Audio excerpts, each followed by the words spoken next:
कृपासागराय शुकाव्यप्रदाय प्रणम्राखिलाभीष्टसन्दायकाय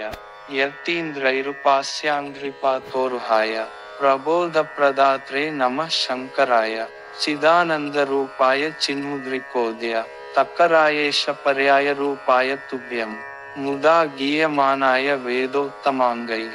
श्रितानन्ददात्रे नमः शङ्कराय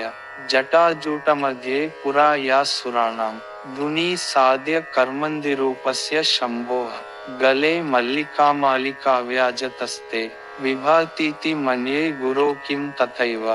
नखेन्दुप्रभाधूतनम्रालिहार्दा नधकारव्रजायाब्जमन्दस्मिताय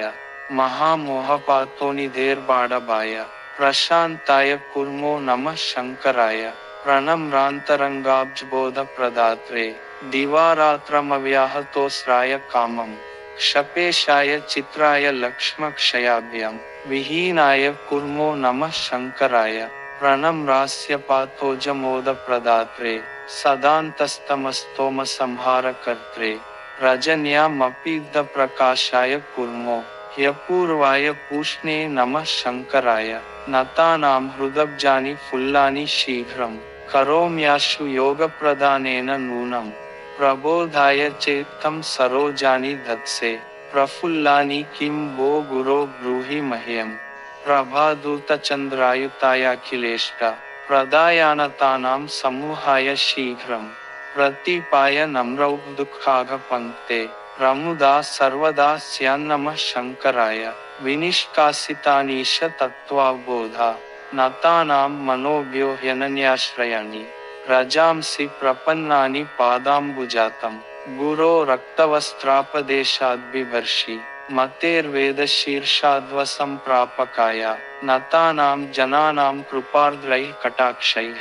ततेः पापवृन्दस्य शीघ्रं निहन्त्रे स्मितास्याय कुर्मो नमः शङ्कराय सुपर्वोक्तिगन्धेन हीनाय तूर्णं पुरा तोटकायाखिलज्ञानदात्रे प्रवालीयगर्वापहारस्य कर्त्रे पदाब्जमृदिम्ना नमः शङ्कराय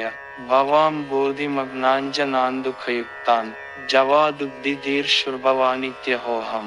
विदित्वा हि ते कीर्तिमन्यादृशाम्बो सुखं निर्विशङ्कः स्वपिम्यस्तयत्नः इति श्रीशङ्कराचार्य भुजङ्गप्रयातस्तोत्रम्।